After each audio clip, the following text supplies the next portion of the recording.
अस्सलाम वालेकुम मुअज़्ज़ज़ नाज़रीन। आज मैं बात करूंगा कि जो हमारे मटर की फसल है उसके ऊपर एक बीमारी आई हुई है जिसको रूट राट कहते हैं। रूट राट अमूमन जो है उस वक्त फैलती है जब हम बहुत ज़्यादा मटर की फसल को पानी लगा देते हैं।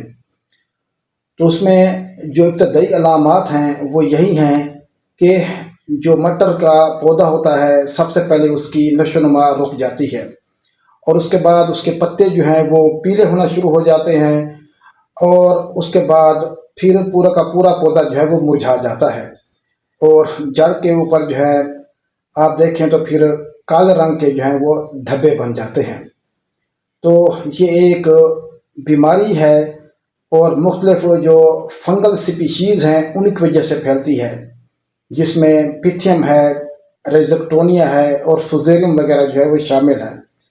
तो इसका तदारक जो है वो कैसे मुमकिन है, तो इसके लिए आप जो है दो फंजीसाइड मैं आपको बता रहा हूँ, उनको मिक्स करके आपने जो है वो स्प्रे करना है और स्प्रे इस तरह करना है कि पौधे के जो जड़ें हैं उसके अंदर भी पानी जाए।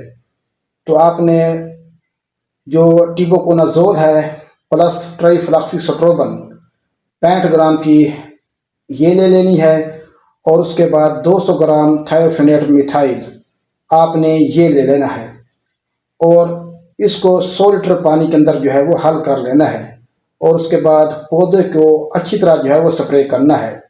लेकिन आपने महलूल जो है वो अच्छी तरह बनाना है, यानी कि जब बिल्कुल महलूल हल हो जाए तो उसके बाद फिर आपने जो है वो स्प्रे करना है और उसके बाद फिर एक स्प्रे आपने जो है पिराक्लोस्ट्रोबिन प्लस टिबोकोनाजोल का करना है, तकरीबन 250 ग्राम। तो इंशाल्लाह आपकी जो मटर की फसल है वो ठीक हो जाएगी। और कोशिश करें कि अगर आप ड्रिंच कर सकें यानी कि पौधों की जो जड़ें हैं उसके अंदर आप जो आगे वाली नोज़ल होती है उसको ढीला कर लें और उसके अंदर पानी डालते जाएं और पानी जो है वो जड़ों तक पहुंच जाए तो बहुत जल्द आपके जो है वो पौधे रिकवर हो जाएंगे। इसके अलावा आप मैंकोजेब मेटलक्सल वो भी इस्तेमाल कर सकते हैं अगर आपको दूसरे फंजीसाइड नहीं मिलते, तो वो भी आप ड्रिंच करेंगे।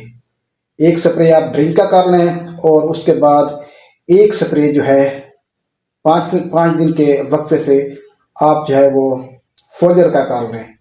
फंजीसाइड मैंने बता दिए हैं, वो आप बदल बदल कर जो है वो स्प्रे करेंगे तो इंशाल्लाह बेहतरी आएगी। और दूसरा आप चेक कर लें कि बाज़ औक़ात इसके अंदर जो है वो रूट मैगट भी होती हैं, छोटी सूंघियाँ भी होती हैं, तो अगर वो हों तो फिर आप इसके अंदर जो है वो इंसेक्टिसाइड वो मिला सकते हैं।